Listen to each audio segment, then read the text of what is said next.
least 40 kilometers of highway on lockdown.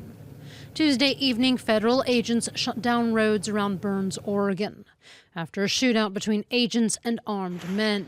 Around 4:30 in the afternoon, shots were fired along Highway 395. One person who the agents were seeking to arrest died, and another was wounded and taken to the hospital. 7 people in Oregon and 1 in Arizona were arrested on charges of conspiracy or impeding federal officers. Among them, the leader of the militia, Ammon Bundy. A rancher from Arizona, he's been blamed for fueling the dispute. The flare-up began after 2 local ranchers were sent back to prison for committing arson on federal land. That's when, on January 2nd, armed men took over the remote Malheur Natural Reserve in southern Oregon. In protest and for nearly a month, they took over the reserve and its buildings. This is the latest flare-up of the so-called Sagebrush Rebellion.